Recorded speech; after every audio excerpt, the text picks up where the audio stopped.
کہتے ہیں نام کا بڑا اثر ہوتا ہے، اس لیے بچوں کے نام سوچ سمجھ کر رکھنے چاہیے۔ میرے بھائی کا نام تو فہد تھا پر پیار سے فرحاد ہو گیا۔ پھر زندگی نے ایسا غم دیا کہ اس کا حال آج دیوانوں سے بھی برا ہے۔ میرے والد کی ملازمت ایبٹ آباد میں تھی۔ یہ علاقہ ان کو اتنا پسند آیا کہ انہوں نے یہاں ایک پلاٹ خرید لیا۔ کہتے تھے میں ریٹائرمنٹ کے بعد اپنا گھر یہیں بناؤں گا۔ والد صاحب نے کسی سبب وقت سے پہلے ریٹائرمنٹ لے لی اور اپنا خواب بھی پورا کیا۔ انہوں نے ایبٹ آباد میں گھر بنوایا اور قریب میں بازار میں ایک دکان بھی خرید لی۔ ابا جان نے محنت کی تو بزنس نے ترقی کی اور دکان جنرل سٹور میں تبدیل ہو گئی۔ اسی بزنس سے ہم خوشحال ہو گئے۔ کچھ عرصہ بعد وہ بیمار ہو گئے تو سٹور میرے بھائیوں ارسلان اور فہد نے سنبھال لیا۔ دونوں باری باری جنرل سٹور پر بیٹھتے تھے۔ فہد کو گھر میں سبھی پیار سے فرحاد بلاتے تھے۔ اس کو بھی عادت پڑ گئی۔ جب بھی کوئی نام پوچھتا تو وہ فوراً ہی اپنا نام فرحاد بتا دیتا۔ آخر اسی نام نے ایک دن اس سے اس کی خوشیاں چھین لی۔ اس کو ایک لڑکی ملی جس کے فراق میں اسے ایسی چوب لگی کہ وہ اپنے حواس میں نہ رہا۔ وہ اپنی بھولی بھالی آنکھوں سے ہر کسی کے چہرے کو تکتا رہتا یا پھر کسی ویرانے میں درخت کے نیچے جا بیٹھتا اور پتے گنتا رہتا۔ اس کو اپنی دکان سے بڑا پیار تھا۔ جمعے کے دن بھی وہ دکان کھول کر بیٹھ جاتا۔ ایک دن جانے کیا اس کے جی میں سمائی کہ سٹور بڑے بھائی کو سونپ کر نمائش دیکھنے چلا گیا۔ ابھی تھوڑی دور گیا تھا کہ اس کو لڑکیوں کا ایک گروپ آتا دکھائی دیا۔ شاید وہ شاپنگ کرنے نکلی تھی اور ہمارے جنرل سٹور کی طرف ہی آ رہی تھی۔ فرحاد واپس پلٹا اور اپنی سیٹ پر آ کر بیٹھ گیا۔ اس نے بڑے بھائی پر کچھ ظاہر نہ کیا۔ یہ تین لڑکیاں تھیں، ان میں سے ایک جو اپنی خوبصورتی کی وجہ سے بہت نمایاں تھی۔ اس نے کچھ چیزیں دیکھی اور مختصر خریداری کر کے یہ چلی گئی، لیکن وہ لڑکی پل بھر میں ہی جیسے میرے بھائی کے دل پر گھاؤ ڈال گئی۔ فہد نے دوبارہ دکان بھائی کے حوالے کی اور اس کے پیچھے چل پڑا۔ وہ جس دکان پر جاتی یہ اس کے پیچھے جاتا اور اس کا جی چاہا کہ لڑکی کو روک کر اس کا نام پوچھے، مگر اتنی ہمت نہ تھی کہ بازار میں بات کرتا۔ آخرکار اسے بہانے سے روک کر کہہ ہی دیا کہ آپ میری دکان پر یہ پرفیوم بھول کر آ گئی تھی، یہ لیجیے۔ اس نے مسکرا کر پرفیوم رکھ لیا، حالانکہ یہ پرفیوم کی شیشی جو اس نے خریدی تھی وہ اس کے شاپنگ بیگ میں موجود تھی۔ فرحاد کی خوشی کی انتہا نہ رہی۔ وہ دکان جانے کی بجائے گھر آ گیا۔ ساری رات بے چینی سے گزری۔ اسے نیند بالکل نہیں آ رہی تھی۔ جب آنکھیں بند کرتا اس پری پیکر کا چہرہ اس کے سامنے آ جاتا۔ صبح دکان کھولی تو فون کی گھنٹی بجی۔ فون پر کوئی لڑکی تھی۔ بھائی نے پوچھا آپ کون ہیں اور کس سے بات کرنی ہے؟ اس نے جواب دیا کہ کل آپ کی دکان پر شاپنگ کی تھی، آپ نے ایک فالتو پرفیوم کی شیشی مجھے دے دی، جبکہ خریدی ہوئی تو میرے بیگ میں موجود تھی۔ اب ایک واپس کرنی ہے۔ میں یہاں اسکول کے ہاسٹل میں رہتی ہوں، آپ آ کر اپنی امانت واپس لے جائیے۔ وہ شام کو اس کے ہاسٹل گیا، پرفیوم نہ لیا بلکہ اصرار کر کے اس کو دے دیا۔ البتہ دونوں میں کچھ باتیں ہوئیں اور اس کے بعد فون پر باقاعدگی سے باتیں ہونے لگی۔ اس لڑکی نے جب بھائی سے اس کا نام پوچھا تو اس نے سادگی سے فرحاد بتا دیا۔ لڑکی نام سن کر ہنس پڑی۔ میرے بھائی نے بھی سوال کیا تمہارا نام کیا ہے؟ بولی اگر تمہارا نام فرحاد ہے تو میرا نام شیری سمجھ لو۔ دونوں آپس میں ملتے نہیں تھے، البتہ فون پر رابطہ رکھتے تھے۔ ایک دن اس نے بتایا کہ اس کے گھر والے اسے لینے آ رہے ہیں کیونکہ سالانہ امتحان کے پرچے ختم ہو گئے ہیں۔ وہ اب ہاسٹل سے چلی جائے گی۔ فرحاد یہ سن کر اداس ہو گیا۔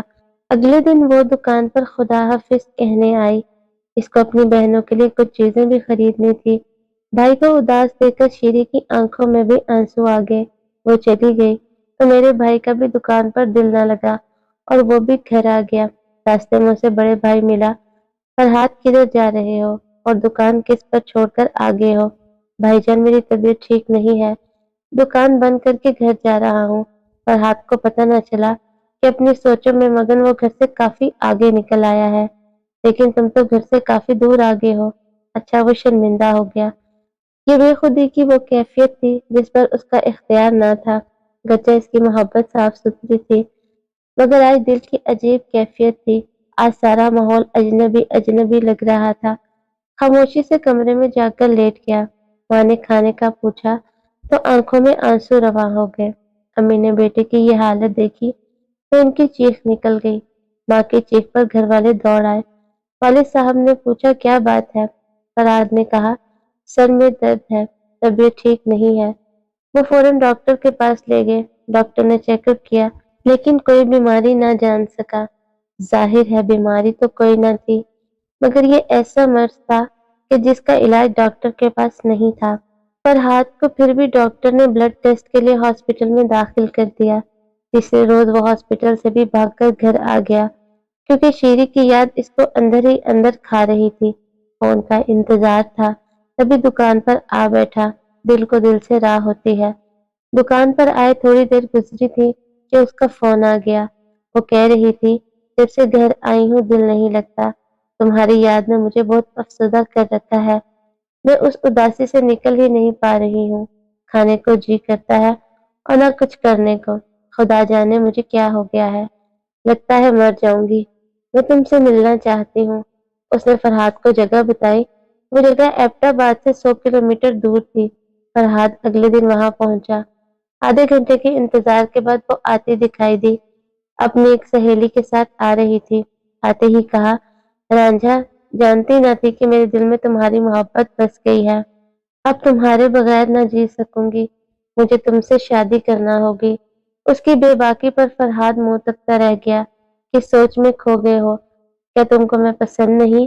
یہ بات نہیں ہے، پہلے تو تمہارے گھر والوں سے بات کرنا ہوگی، وہ راضی ہوں گے تو ہی میں اپنے گھر والوں سے بات کروں گا، لیکن مجھے تو ڈر ہے کہ میرے گھر والے راضی نہ ہوں گے۔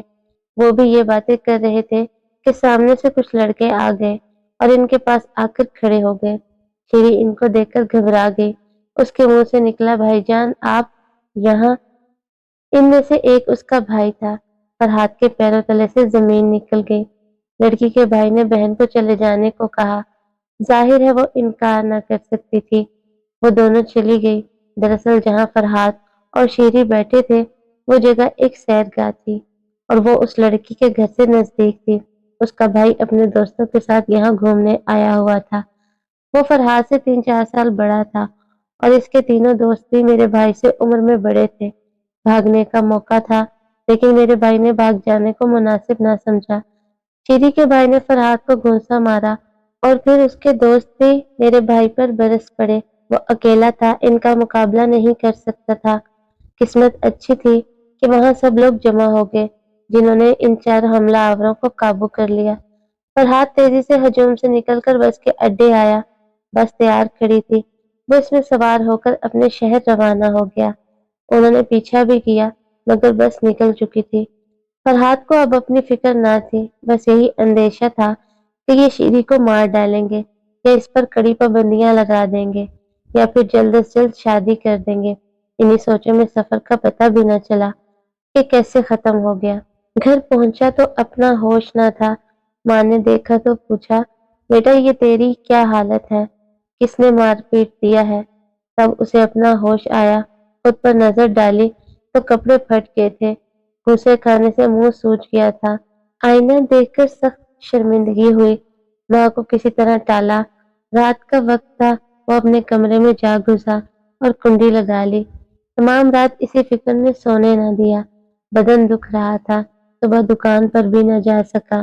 10 دن فرحاد نے اس فکر میں گزارے کہ کہیں اس کو اس کے بھائیوں نے مار نہ دیا ہو۔ وہ یہی بات سوچ سوچ کر پاگل ہو رہا تھا۔ اس کو خبر ہوتی کہ وہ اس لڑکی سے مل کر ایسا بیگانہ ہو جائے گا تو اس کے پیچھے نہ جاتا۔ شاید یہ اس کے اختیار سے باہر تھا۔ وہ زندہ تھا مگر مردوں جیسا تھا۔ کسی سے بات کرنے کو دل کرتا تھا اور نہ دکانداری کو۔ اگر سودا لینے والے سیدھی بات کرتے تو بھی اس کو برا لگتا۔ وہ اب شیری کے فون کا انتظار میں دکان پر جاتا تھا۔ کچھ دن فون کی گھنٹی خاموش رہی۔ فرحاد کی سانس بھی گھٹی گھٹی رہی۔ وہ مایوس ہو چلا تھا۔ اس کو اس کے سوال کا جواب نہیں مل رہا تھا کہ خدا جانے لڑکی کے بھائی نے اس کے ساتھ کیا سلوک کیا ہے۔ اس کو اس سوال کا جواب دینے والا بھی کوئی نہ تھا۔ ایک دن پھر سے فون کی گھنٹی بجی۔ شیری کا فون تھا۔ آواز سن کر بے اختیار فرحاد کے منہ سے نکلا شیری اب تو اپنا صحیح نام بتا دو، کیا تم زندہ ہو؟ بتا دوں گی جب تم اپنا اصل نام بتاؤ گے۔ اور کیا تم کو میرے مر جانے کا یقین تھا؟ نہیں، لیکن الجھن میں ہوں کہ گھر والوں نے تمہارے ساتھ کیا سلوک کیا۔ بھائیوں نے مل کر خوب مارا اور پھر کمرے میں 10 روز تک بند رکھا۔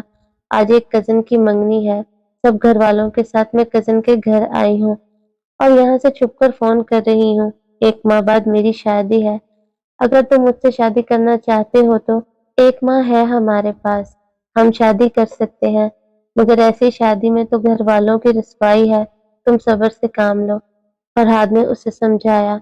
تو پھر تم کر لو صبر، اس کے بعد ساری زندگی صبر سے کام لینا ہوگا۔ یہ کہہ کر اس نے فون بند کر دیا۔ فرحاد پہلے سے زیادہ پریشان ہو گیا۔ اسی وقت دکان بند کی اور گھر آ گیا۔ سوچ رہا تھا کہ وقت کم ہے، گھر والوں سے بھی بات نہیں کر سکتا۔ لاکھوں کا کاروبار تھا، وہ الگ ختم ہو رہا تھا، وہ دکانداروں سے بھی غافل ہو رہا تھا۔ اس کو خبر تھی کہ لڑکی والے ہی نہیں، خود اس کے گھر والے بھی راضی نہ ہوں گے۔ بڑا بھائی کسی ضروری کام سے پشاور گیا ہوا تھا۔ فرحاد نے 8 دن دکان نہ کھولی، خرابی طبیعت کا بہانہ کیے رکھا۔ 9ویں دن والد صاحب کے اصرار پر دکان کھولی تو فون کی گھنٹی مسلسل بج رہی تھی۔ ریسیور اٹھایا۔ شیریں بولی، 3 دن سے مسلسل فون کر رہی ہوں، تم فون کیوں نہیں اٹھاتے؟ طبیعت تو ٹھیک ہے؟ میں بیمار تھا، فرحاد نے بتایا۔ بیمار تو میں بھی ہوں، مگر اس کا کوئی علاج نہیں ہے۔ تم کل 2 بجے فلاں جگہ آ جانا، میں تم کو اپنے گھریلو حالات سے آگاہ کرنا چاہتی ہوں۔ اتنا کہہ کر شیریں نے فون رکھ دیا اور وہ ریسیور کان سے لگائے سوچتا ہی رہ گیا کہ کیا کروں۔ اس کو رات بھر نیند نہ آئی۔ اس روز کی ملاقات یاد تھی، اچھی درگت بنی تھی، دوبارہ جانے کا حوصلہ نہ پڑتا تھا۔ خود کو بہت روکا، مگر اس راہ خطر کی طرف خود بخود قدم اٹھتے جاتے تھے۔ اس کی بتائی ہوئی جگہ جا پہنچا۔ 3 گھنٹے بعد وہ آتی دکھائی دی۔ آج وہ اکیلی تھی، ہاتھ میں تھیلا پکڑ رکھا تھا۔ پوچھا، یہ کیا ہے؟ یہ میرے کپڑے ہیں، اب میں گھر واپس نہیں جاؤں گی۔ اگر تم مجھ کو ساتھ لے جانا چاہتے ہو تو ٹھیک ہے، ورنہ میں یہاں سامنے پہاڑ سے چھلانگ لگا دوں گی۔ اس کے قدم اب بھی من بھرکے ہو رہے تھے، لیکن لڑکی دلیر تھی، اس کا بازو پکڑے تھی۔ فرحاد، کیا سوچ رہے ہو؟ چلو اٹھو، وقت کم ہے، میرے گھر والے مجھ کو تلاش کرتے ہوں گے، وہ یہاں آ گئے تو ہم دونوں کو مار دیں گے۔ فرحاد بادل ناخواستہ اٹھ کھڑا ہوا۔ وہ اس کے ساتھ قدم بڑھانے لگا۔ جاتے تو کہاں جاتے، بس اسٹینڈ پر آ کر کھڑے ہو گئے، مگر خدا کو کچھ اور ہی منظور تھا۔ 1 گھنٹہ گزر گیا، کوئی گاڑی نہ ملی۔ فرحاد گمسم تھا، جیسے اندھا، گونگا اور بہرا ہو گیا ہو۔ شیریں کی آواز بھی اس کو سنائی نہ دے رہی تھی، جو چیخ چیخ کر کہہ رہی تھی، وہ سامنے دیکھو، نشیبی راستے پر میرا بھائی اور اس کے ساتھ نہ جانے کون کون لوگ آ رہے ہیں۔ بھاگ جو فرحاد، خدا کے لیے یہاں سے بھاگ چلو، ورنہ وہ تمہارے ٹکڑے ٹکڑے کر دیں گے۔ میں تم کو چھوڑ کر نہیں جا سکتا، مر جاؤں گا مگر تم کو اکیلا چھوڑ کر نہیں جاؤں گا۔ نہیں دیکھو، وہ 1 2 نہیں 10 15 آدمی ہیں اور ان کے ہاتھ میں اسلحہ بھی ہے۔ وہ اسی ارادے سے آ رہے ہیں کہ ہم کو جان سے مار دیں گے۔ ہم دونوں کا اب تمہارے بھائی کے ہاتھوں مر جانا ہی بہتر ہے۔ لیکن شیریں مرنے کے لیے تیار نہ تھی۔ اس نے خدا اور رسول کی قسمیں دے کر کہا کہ یہ بیگ لے لو، اس کو آگے جا کر کہیں نالے میں پھینک دینا۔ میں تمہارے ساتھ بھاگ نہیں سکتی، کیونکہ میں تیز نہیں بھاگ سکوں گی اور میری وجہ سے تم بھی پکڑے جاؤ گے۔ وہ یہاں آتے ہی مجھ سے الجھ جائیں گے، اتنی دیر میں تمہیں نکل بھاگنے کا موقع مل جائے گا۔ مجبور ہو کر فرحاد نے اس کا بیگ تھاما اور مخالف سمت میں بھاگ کھڑا ہوا۔ تھوڑی ہی دیر میں وہ پہاڑوں کی اوٹ میں نظروں سے اوجھل ہو چکا تھا۔ تبھی وہ تمام شیریں کے سر آ پہنچے تھے، جس نے خود کو ایک پتھر پر گرا لیا تھا اور اب بے ہوش پڑی تھی۔ فرحاد بھاگتے بھاگتے جنگل میں پہنچ گیا تھا۔ یہ سردیوں کے دن تھے، شام قریب تھی، خوف کی وجہ سے اس کو وہیں پڑاؤ کرنا پڑا۔ ساتھ کوئی چادر نہ تھی اور نہ کھانے پینے کا سامان۔ شیریں کے کپڑوں کا تھیلا تو اس نے راستے میں نالے کے تندو تیز پانی کے سپرد کر دیا تھا۔ نزدیک کوئی بستی بھی نہ تھی۔ ہر طرف سے مایوس ہو کر اس نے اپنے آپ کو خدا کے حوالے کر دیا اور ایک درخت پر چڑھ کر بیٹھ گیا۔ اس کی زندگی کے دن باقی تھے، جو اتنی سردی کے باوجود وہ بچ گیا۔ کالی لمبی رات جوں توں کر کے گزر گئی، مگر یہ رات قیامت سے بڑھ کر لمبی تھی۔ صبح پھوٹ پھٹتے ہی وہ درخت سے اترا اور روانہ ہو گیا۔ راستے کا پتہ نہ تھا، کوئی جاننے والا نہ تھا، بس خود کو قسمت پر چھوڑ دیا۔ جس راستے سے آیا تھا وہ بھول چکا تھا۔ گھنٹہ بھر یوں ہی چلتا گیا۔ بالآخر سامنے سے ایک شخص دکھائی دیا، وہ جنگل سے لکڑیاں لیے جا رہا تھا۔ فرحاد نے اس سے بڑی سڑک کے بارے میں پوچھا۔ وہ کوئی نیک دل انسان تھا، کہنے لگا، سڑک تو بہت دور ہے، تم راستہ بھول جاؤ گے، میں تمہارے ساتھ چلتا ہوں۔ وہ فرحاد کے ساتھ ہو گیا۔ کافی دیر بعد وہ بڑی سڑک پر پہنچ گیا۔ فرحاد نے اس کو کچھ رقم دی۔ وہ بہت غریب تھا، اس نے اپنا وقت بھی فرحاد کی خاطر خراب کیا تھا۔ فرحاد وہاں کسی سواری کے انتظار میں کھڑا ہو گیا۔ تھوڑی دیر بعد گاڑی آ گئی اور وہ گاڑی میں بیٹھ کر گھر آ گیا۔ گھر والوں نے پوچھا کہاں چلے گئے تھے اور یہ کیسی حالت بنا رکھی ہے؟ ایک دوست کے پاس چلا گیا تھا، وہ بیمار تھا، اس نے رات کو مجھے اپنے ساتھ رہنے پر مجبور کر دیا تھا۔ فرحاد نے ہم سے بہانہ کیا اور اپنے بستر پر گرا تو ہوش ہی نہ رہا، کیونکہ رات بھر سردی میں درخت پر بیٹھے رہنے سے حالت خراب ہو چکی تھی۔ اگلے دن اٹھا تو حالت کچھ بہتر تھی۔ شکرانے کے نفل پڑھے کہ اللہ پاک نے عزت اور زندگی دونوں رکھ لی تھی، مگر اب فکر تھی تو شیری کی۔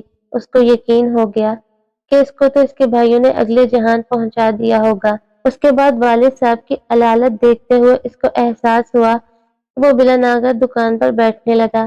اب بھی فون کی گھنٹی پر دل دھڑک اٹھتا تھا کہ شاید شیری کا فون ہو، مگر اس کا فون نہ آیا۔ خدا جانے اس پر کیا بیتی تھی۔ 2 ماہ یوں ہی گزر گئے۔ جب فون کی گھنٹی بجتی اس کے دل کی دھڑکن تیز ہو جاتی کہ میرا ہی فون ہوگا، لیکن وہ کسی اور کا ہوتا اور فرحاد مایوس ہو جاتا۔ دن یوں ہی گزرتے رہے، اس لڑکی کا کچھ پتہ نہ چلا۔ حالت یہ تھی کہ فرحاد صبح مشکل سے ہی دکان پر جا پاتا اور شام کو گھر آ جاتا۔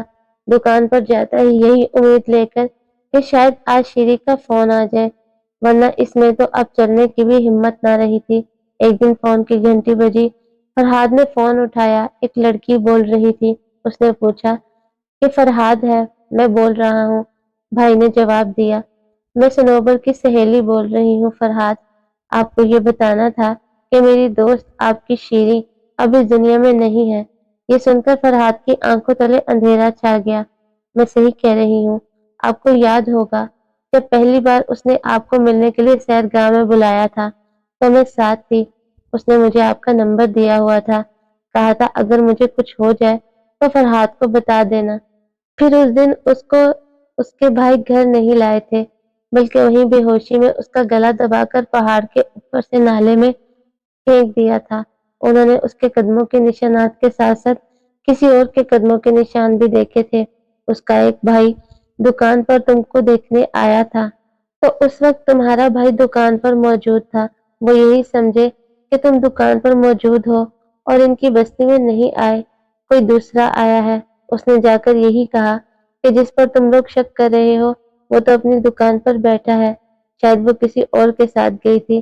خدا نے تم کو بچانا تھا سو تم بچ گئے، ورنہ تمہارا مارا جانا بھی یقینی تھا۔ خدا جس کو زندہ رکھنا چاہتا ہے دشمن کو اندھا کر دیتا ہے۔